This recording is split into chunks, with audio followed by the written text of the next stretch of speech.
Listen, at 2:30 a.m. Eastern time this morning, Donald Trump posted this and kicked off strikes combined with Israel into Iran, kicking off what seems to be a large-scale attempt at regime change within the country. I'm gonna watch his video first, and then I wanna explain a lot. I wanna talk about a lot, because this has a lot of implications. A short time ago, the United States military began major combat operations in Iran. Iran is the world's #1 state sponsor of terror and just recently killed tens of thousands of its own citizens on the street as they protested. This is true. It has always been the policy of the United States, in particular, my administration, that this terrorist regime can never have a nuclear weapon. That is why in Operation Midnight Hammer last June, we obliterated the regime's nuclear program at Fordow, Natanz, and Isfahan. I mean, we do have to show this. It's like just a good timing to show this. I'm sorry, but we have to. It's like this was a big talking point. After the last bombings on the facilities, they were supposed to have been obliterated, and suggestions otherwise are fake news. And, you know, you have Pete Hegseth down here saying, you know, these bombs at the executive response at East Target worked perfectly. We have obliterated Iran's ability to create nuclear weapons. When you say this, when you make these statements and say anything otherwise is fake news, and then only a few months later, that's the justification, it's a bad look. It doesn't add up. Everyone here, they say years and years. We said it back years, many years. I also want to say, you know, this Schrodinger's nuclear weapon is such a convenient way to justify any war with someone who doesn't have one. It's not that I want the Ayatollah to have a nuclear weapon. It's that we are in a country where we already had this happen with Iraq, where we said there was WMDs, there wasn't, and it was this huge, gigantic clusterfuck, multi-decade clusterfuck. When this is happening only a few months after, we already said we obliterate. That's what we did. We did distance precision strikes. We don't have to do anything more than that. And now we have to do more. Now it escalates. And that is a domino effect that is dangerous. Of course it's dangerous. Like, it could lead to chaotic expansion of war, especially because the first time around with Iraq, we had congressional approval. They had to trot out Colin Powell in front of the UN and make a serious case for WMDs. Now, it wasn't true. There wasn't there, but they had to go through the process of getting all the other allied nations and all the other senators on board. And now it's like they're not even informed. It's done by diktat, you know, with an overnight decision by the president, and they just say there's WMDs. Finally, to the great, proud people of Iran, I say tonight that the hour of your freedom is at hand. When we are finished, take over your government. It will be yours to take. This is the moment for action. Do not let it pass. May God bless the brave men and women of America's armed forces. May God bless the United States of America. May God bless you all. Thank you. Okay, the big speech from the White House as we kicked off military actions in Iran. Let's start with this. Look, I got a nuanced view on this, but there's parts of it that are just funny to me that I gotta start with. In 2011, Donald J. Trump said, in order to get elected, Barack Obama will start a war with Iran. In 2012, 1 year later, he said, now that Obama's poll numbers are in a tailspin, watch for him to launch a strike in Libya or Iran. He's desperate. In 2013, 1 year later, he said, remember what I previously said, Obama will someday attack Iran in order to show how tough he is. Tulsi Gabbard, one of his administration, in 2020 said, no war with Iran. This is her during the campaign. A vote for Kamala Harris is a vote for Dick Cheney, and it's a vote for war, more war, likely World War III and nuclear war. Stephen Miller, during the campaign, said, Liz wants to invade the whole Middle East. Kamala equals World War III. Trump equals peace. We're not going to send your kids to die for wars they would never fight themselves. J.D. Vance, during the 2023 lead up to the election, said, 20 years ago, we invaded Iraq. It cost over $1 trillion. It was an unforced disaster, and I pray we learn its lessons. The GOP ran on the pro-peace ticket. Donald Trump himself came out and said, Our president will start a war with Iran because he has absolutely no ability to negotiate. He's weak and he's ineffective.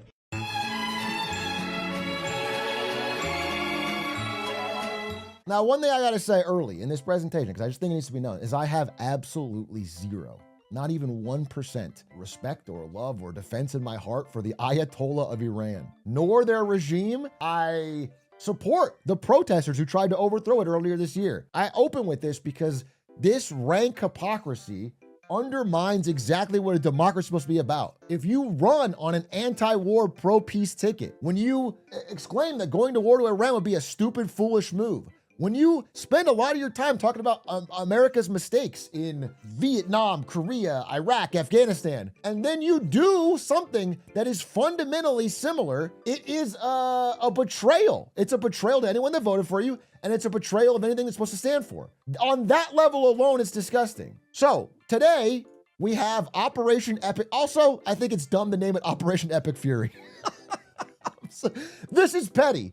This is petty, but for something that has overall been, again, like the thing in Venezuela, I disagree with the kidnapping of Maduro, but I think it was executed quite well. So far, the strikes have been done. The military's been performing quite well. Calling it Epic Fury is millennial cringe. We need a cooler name than this. We're not bringing back Epic. And then he just keeps trying to farm the Obama photo. He just keeps putting out different angles of this Obama photo. It's chopped on that front, bro. That being said, we've seen strikes across Iran. It seems very likely that Supreme Leader Khamenei is dead. Ayatollah Khamenei is dead. American intelligence and Israeli intelligence. Wait, Iran confirmed? Iranian media confirms Khamenei's been killed. Bet's confirmed. There are people in Iran. Listen, I have two sources, both embedded in Iran, who have friends and family there too as well, and they have Starlink access to get internet out, and both of them have sent me videos. People are celebrating there. Of course they are, because this guy was terrible, and he did kill 15,000 plus protesters. Needs to be understood. It's what happens next, okay? It's like the same thing with Maduro. It's like, I have no support for Nicolas Maduro. It's that we have a long history of failed interventions like this that lead to disastrous consequences down the road. And nobody in the administration, despite bringing them up all the time when they're out of power, seems to ignore it now when they're in power. Let's get into it, okay? These are the strikes across major targets in Iran. The main things hit were nuclear infrastructure, the leadership, and then military sites of the IRGC. Now, you're probably going to need to know this as we dive more into the history and what's going on in Iran, but there are two military apparatus in Iran. There's the IRGC and the Artesh, which is basically just the Persian word for army. These are the two, and they basically duplicate. The IRGC is the one that supports the Ayatollah directly. They're used for internal control. They have their own navy, their own air force, their own ground forces. And the Artesh is like the traditional Iranian military. They've duplicated everything. The Artesh is the one that is the biggest question mark here because they theoretically could create or push a new leader. This is who's being targeted. This is who they're trying to kill. This is who they're trying to get out, okay? These guys sort of stood out of the protests, crackdowns, and these are theoretically who could be mobilized for whatever would come next. But I think we're just creating a power vacuum. These are the strikes. These are the strikes on Iran, and these were Iran's counterstrikes. As of this morning, Tehran shot targets in Israel, in Jordan, in Kuwait, in Bahrain, in Qatar. There's a U.S. military base and a naval base in Bahrain. And then they hit, some hotels in Dubai. These were the counterstrikes that we saw there. So, hotels and some civilian targets in Dubai. I'm going to go into a lemonade stand presentation real quick because I feel like to discuss this, people need to know a broader macro view of why so much stuff happens in the Middle East, why we have this long chain of problems and how far it goes back. So let's switch to that real quick. You guys know that trope in cartoons and movies when one character is really hungry and they look at their friend and see them as like food, like this. Like when Garfield is so hungry, so he looks up and they see him as a piece of chicken. When the great powers of the world, for over 100 years now, look at the Middle East, this is what they see. Oil, crude oil, petroleum, oil, natural gas, oil, and oil. The reason that there's been so many foreign entanglements, foreign interests, intervention, chaos, fighting, this is because of the lifeblood of a modern economy, which is oil, is in the Middle East in greater numbers than anywhere else on the earth. It's like a third of global oil reserves are in this one small region. That would be enough on its own. But on top of that, there are these three important spots. These three straits are hugely important for global shipping. Because if you want to get something from Europe to Asia or from the Middle East to China, these are important trade routes, okay? It's the Strait of Hormuz, Bab al-Mandeb Strait, and then the Suez Canal. These three things are incredibly important. And you can see here, 15% of global trade goes through here, 12% through here. 20% of the world's oil passes through this tiny little strait. Pretty much all of the oil that comes from Iraq, Iran, Saudi Arabia, UAE, it goes into here and it goes out here and goes to Asia.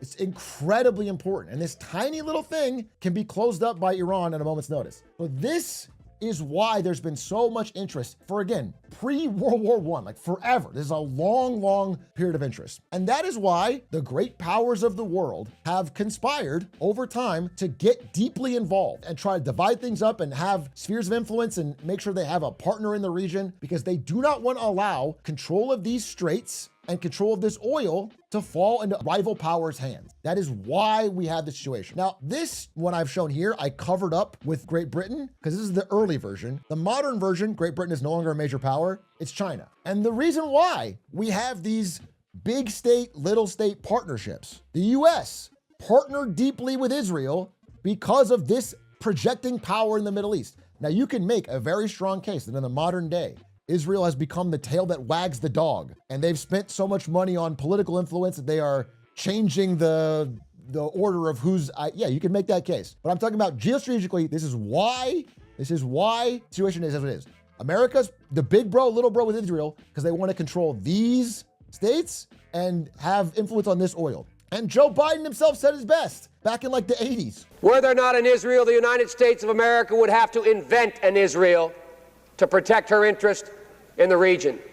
The United States would have to go out and invent an Israel. This is just a geopolitical need of a major power. Russia does not ally with Syria because there's a deep love of the Assad regime. Russia allied with Syria because they wanted to be able to project power in the Mediterranean to block the oil pipeline that would have undercut them between Qatar and Turkey and into the Middle East, and because they wanted to have the ability to project power on these straits. Okay? That's why when Putin shook hands with Assad, gave him a hug, said we're lifelong partners, and then when the Assad regime fell in 2 weeks, while it was falling, Russia was already negotiating with the next guy.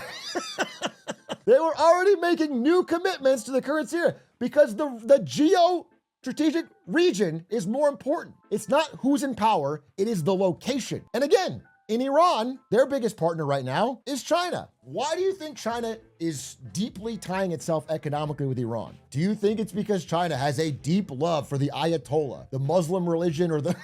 Do you think it's anything of that? Or do you think that maybe the red line here is oil exports from Iran by destination? The red ones are China, okay?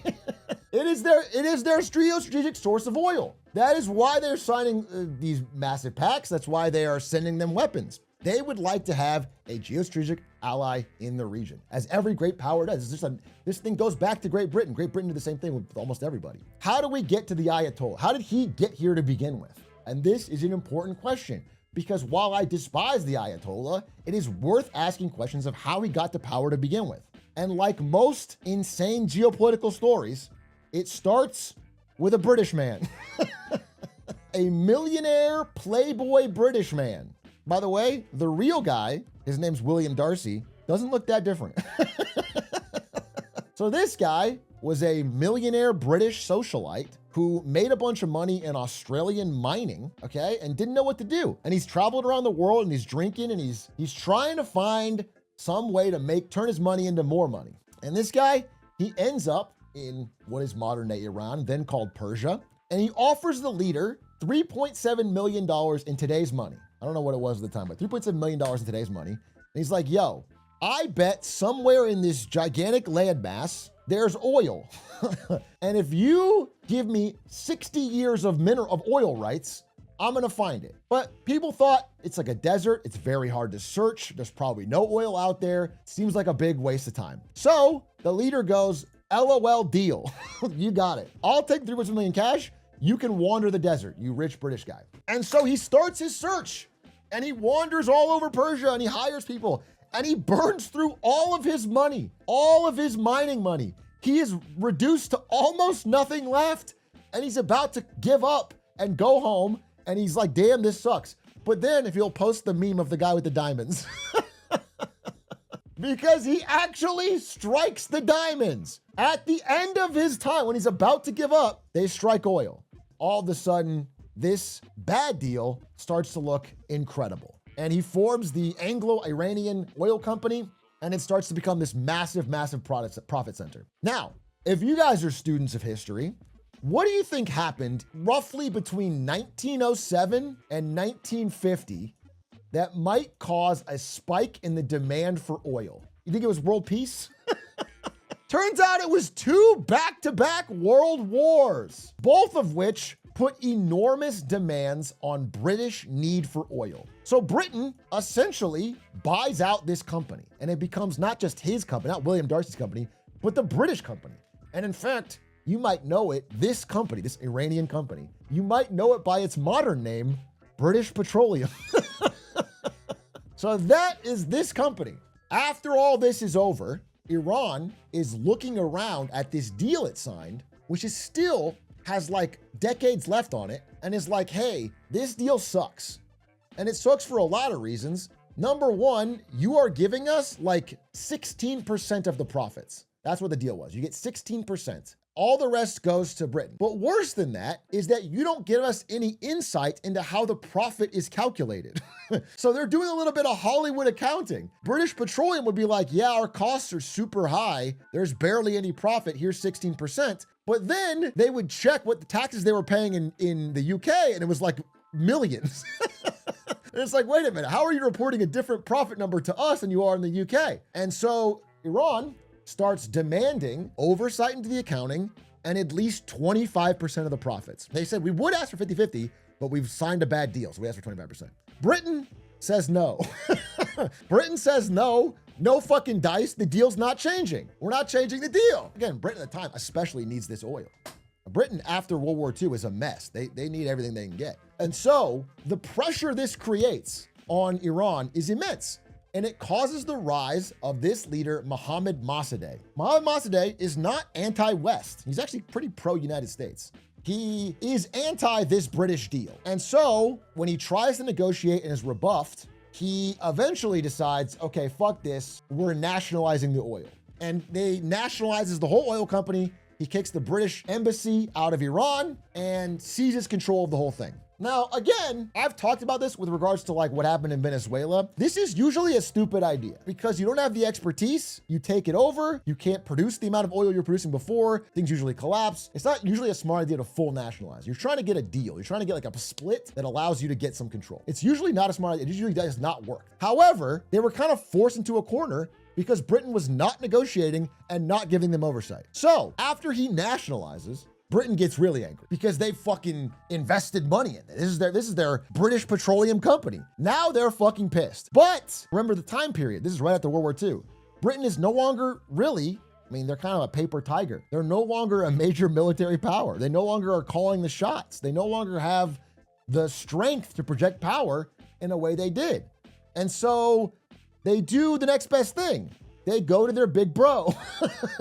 They go to their big bro America and say, get him. They stole our oil. And Truman, who's president at the time, says, LOL, no. And he specifically says, just give them a 50% deal. He's like, it's not that big of a deal. You're making a ton of money on it. Just give them a 50% deal. That would have been a great solution. But unfortunately for the way the world played out, he was soon out of office. And right after that, he's replaced, okay, by Eisenhower. And Eisenhower gets into office and the British go to him and say, get him! And they have a new strategy this time. And this is literally their strategy. You can find the communiques. They said, we're gonna really paint him as a communist. This is the beginning of the Cold War. And so they paint Mohammad Mossadegh as a communist. Now, I'm not saying he had some Soviet ties or whatever, but in my understanding, based on the way he was governing, he didn't have a long tenure. He wasn't communist. Again, he was actually pretty friendly to America. Anyway, Eisenhower, he's afraid of any expansion of communism. This is the early Cold War. So he says, okay.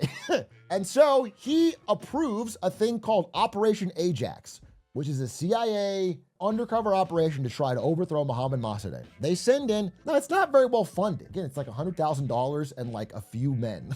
And one of them is named Kermit Roosevelt, who literally is like the great grandnephew of one of the Roosevelts. I'm not kidding. This guy goes in, Kermit Roosevelt, and he tries to overthrow Mohammad Mossadegh, and then he fails.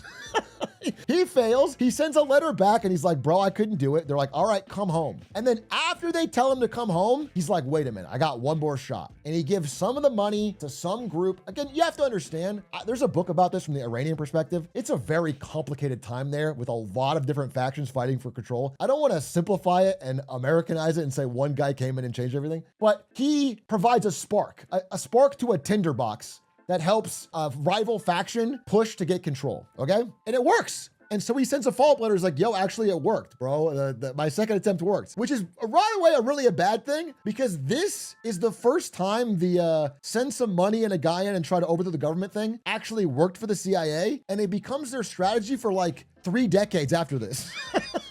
Because of this works. If this had not worked, they were like about to abandon the idea. But because this worked, they were like, oh, this meta could work. So anyway, because this works and the Mossadegh gets overthrown, he is replaced with the Shah. This is the Shah of Iran, Reza Pahlavi. I'm not sure I pronounced it correctly, but this is the Shah. And he takes over after Mohammad Mossadegh. Now, what's interesting is even though this whole thing was started by the British, they're still pissed because once the Shah takes power, he's still like, hey, listen, bro, I'm more pro-West and I'm here for their interests, but everybody's so pissed about the British Petroleum thing, I can't change the rules.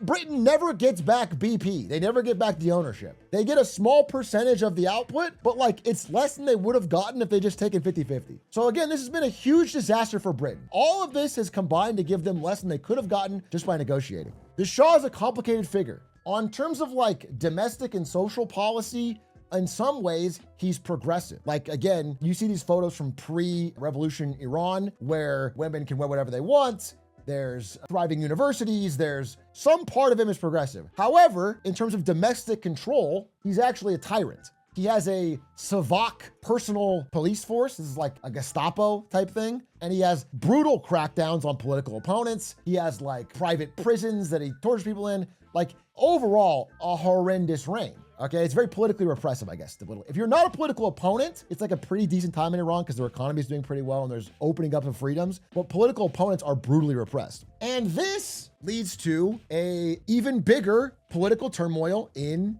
Iran, where all these different groups, let's say angry students, angry religious groups who are mad about this, there are angry factions of the military, there are all these different angry groups in Iran, and they combine to do the revolution of the 70s. I think it's 79.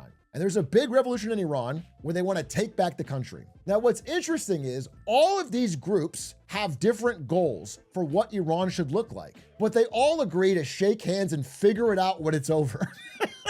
And this turns out to be a massive problem because the students, like for example, there's a massive student movement.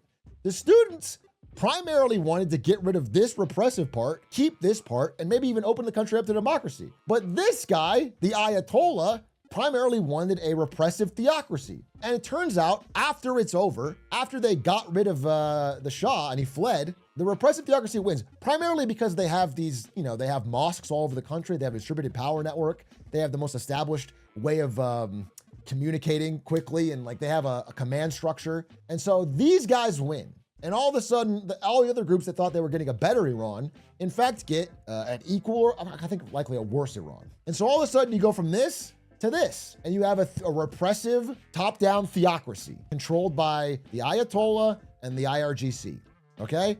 That's where we got to. Now, the founding myth of this guy's rise to power is that, hey, the Shah was this repressive Western interest and we took him down. So it becomes a deep part of the culture of this new ruler of Iran to be like, death to the West, death to America, because that's who they were fighting to get rid of. I mean, the Shah was also bad. So again, we're almost caught up, by the way, because until recently, the Ayatollah was alive. Not the second Ayatollah. This guy's been dead, but the guy right after him with the same name.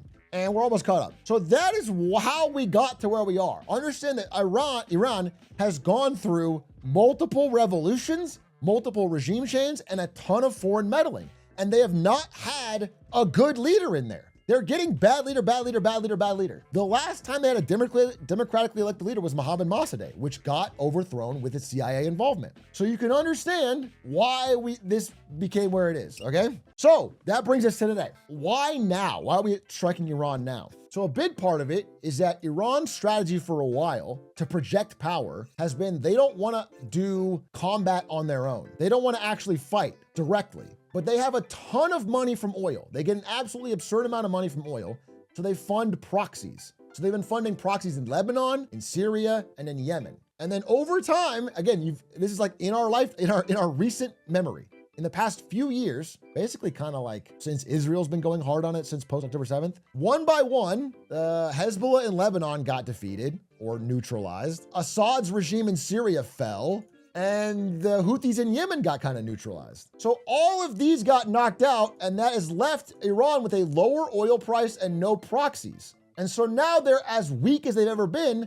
And then at the same time, because their economy is under severe strain. Part of it is sanctions, 100%, but a part of it is the immense corruption of the IRGC. Again, you can find examples. The sons and the daughters of the leaders of the IRGC are all enormously wealthy. They all live overseas. They live in Dubai, or they live in London, or they live in... You have to understand that both things can be true, okay? You can be totally against wars of aggression, and you have to understand there's deep corruption in this country. So the IRGC controls, again, actually the IRGC kind of loves the sanctions because they control all economic activity now. They own the black market, and so they get rich off that, and they've corruptly taken all the money out of the country. So because they did that, Iran has had an absolutely horrible economy combined with the sanctions. And that caused, in the past month, a massive revolution of regular protesters who are not really political at all, protesting the economic conditions of Iran. There was it started with people in Tehran, like the bazaar, like the shopkeepers in Tehran, because the currency has gone to shit.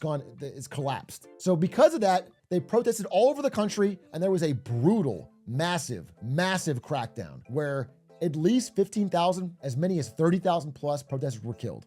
All of this combined to make the Iranian regime as weak as it's been since the 70s, like since it started. It's never been more weak. It's never been more on edge. It's never been more on death's door. And so that is why the strike is happening now.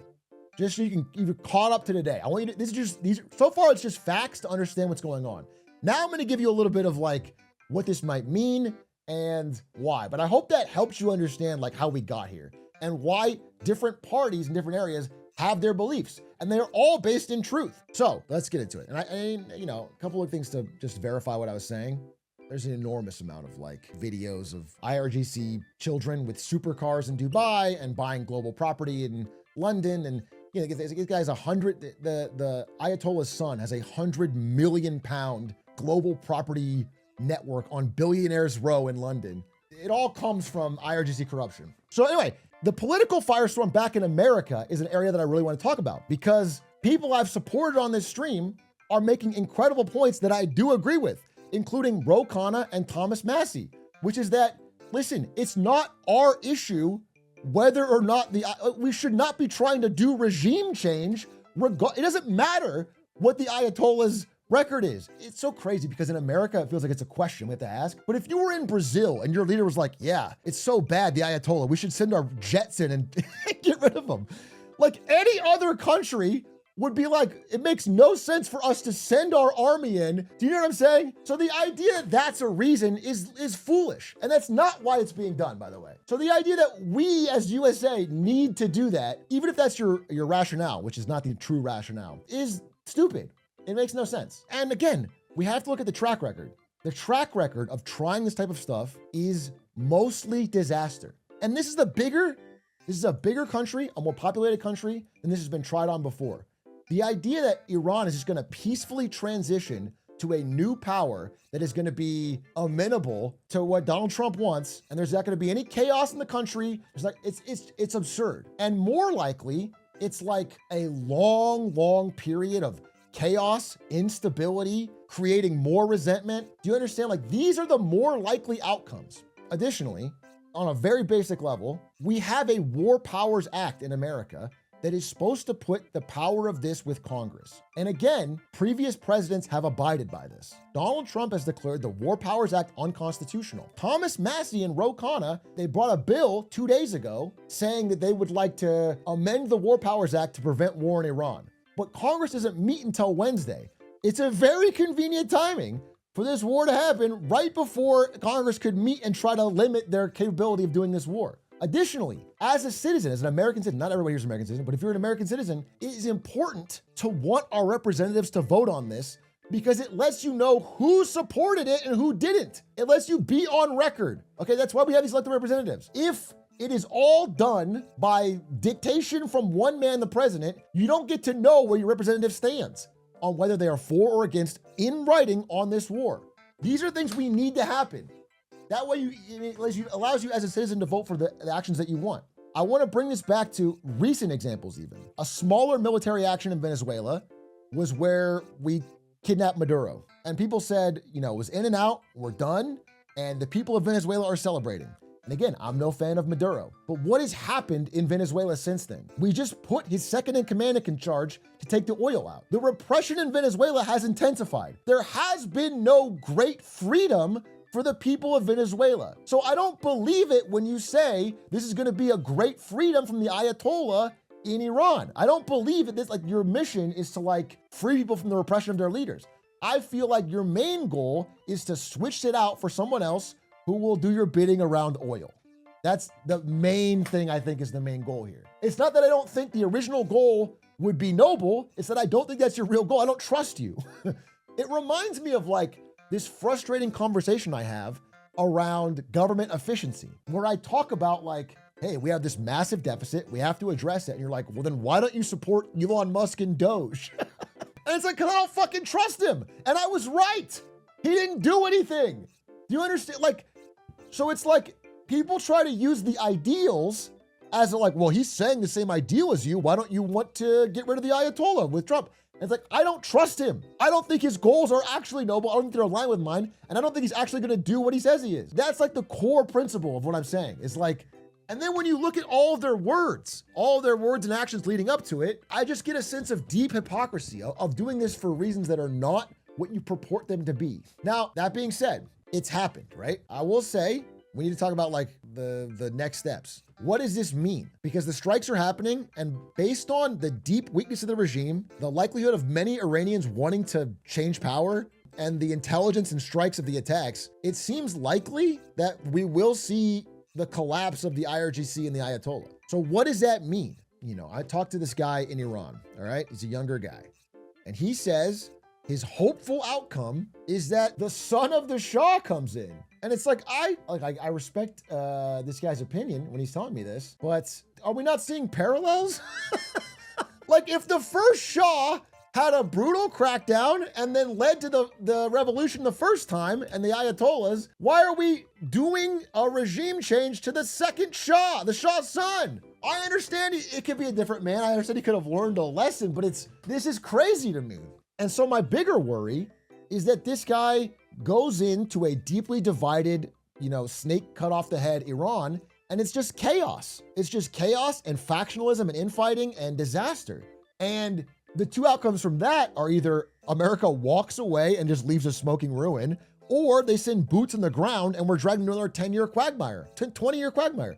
These are two outcomes if this goes badly. And without a vote or any type of input on the process, it just becomes Trump deciding this. These are the problems I'm finding with this whole fucking situation. Is the negative outcomes seem way higher than the good outcomes.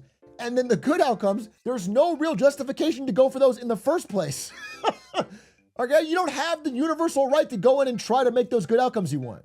You don't have the authority of God.